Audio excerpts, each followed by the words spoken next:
we are ready to begin our official burlap stitching project. You're going to select a burlap piece from the counter. When you get that piece, if it is crooked on an edge, you can use your scissors and trim it so that it is nice and straight. Once you like the shape of your burlap, don't take too much off the edge because we do have to fit the tracers on here. You're going to tape the perimeter. That's that math word for the edge. When we're taping, it's to help so that if our burlap does start to fray and fall apart, the tape is going to stop it. When you tape, try to get it as close to the edge as possible, but we don't want to see it on the nice side. After I've taped, I put my name on the tape, and then I am going to go shopping for a stencil. When you find a stencil you'd like, you're going to bring it to your table spot, and you might want to trace with chalk, or if your fabric is really light colored, you might want to trace with pencil. Tracing on burlap is a little tricky. You kind of have to scratch around the edge to get it to stick. So I am tracing all the way around my tracer, pressing hard, kind of scratching. I think the chalk is gonna work pretty well for our selection of burlap. If you pick a lighter color though, you can use pencil if you need to. Nice thing about chalk is it does rub off when we're all done. Pencil won't. We might see the pencil at the end of our project.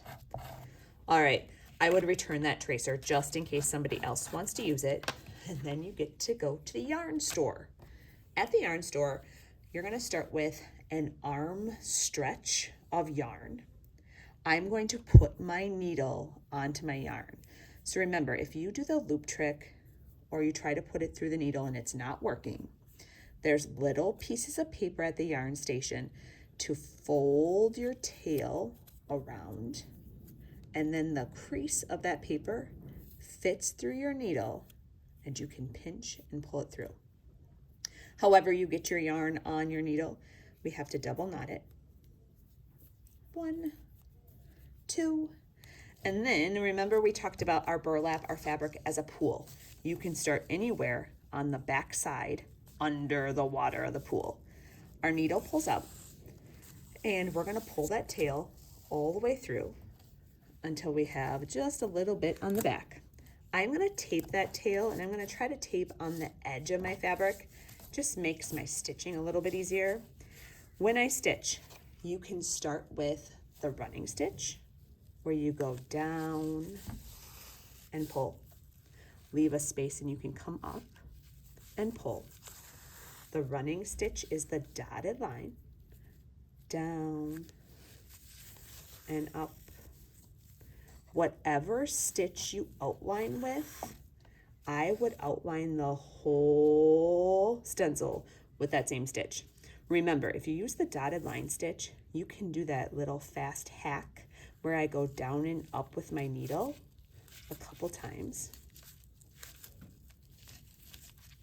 And then I'm just gonna pull and I get a quick running stitch. That is the fast one. That is the only stitch that works with. All right, so if you can pretend that I've made my way all the way around this fish with the running stitch, I would finish that first.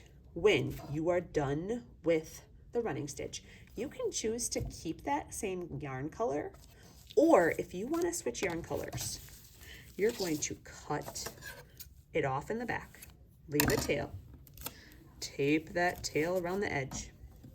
You're gonna cut your yarn off your needle. If this piece of yarn is pretty long, you can put it on the hook by the smartboard. If it's short and you know nobody is gonna be able to stitch with it, you can recycle it. I'm gonna put my needle on a new color. So I got a new color of yarn.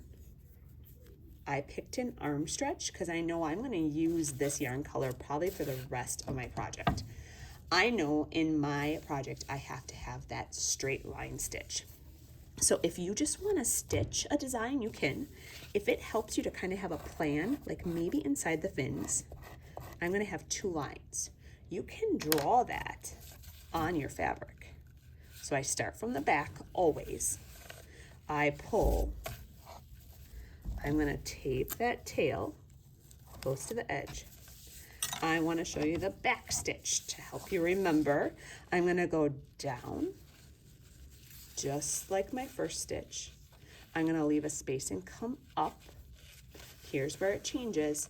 The back stitch goes backwards to connect them. I come up and leave a space, and my back stitch goes down into the last stitch. Now, I know that I want a back stitch over here. I'm on the back side of my fabric, under the water. I can just dive up and do my other stitch right here. Down, leave a space, and then when I come up, that's where I go back and connect them. I'm going to finish this line, and then I want to show you or remind you how to do that cross stitch. So just for this video and sake of time, my yarn got stuck on my scissors somehow. I am going to use black. I'm going to make an X for the eye. If you want to put an X somewhere else or around the edge, you can, but it is so much easier if we draw that X first. That's going to help us know exactly where we have to come up on the back side. The cross stitch has a diagonal stitch down. When I come up, I'm on the back side, my yarn's back here. I'm looking to see where the other part of my X is. These are about in line, up and down and side to side. I pull and I loop over. So somewhere on this finished project, you have to have the dotted line, the solid line, and an X. You get to decide where those are going to be.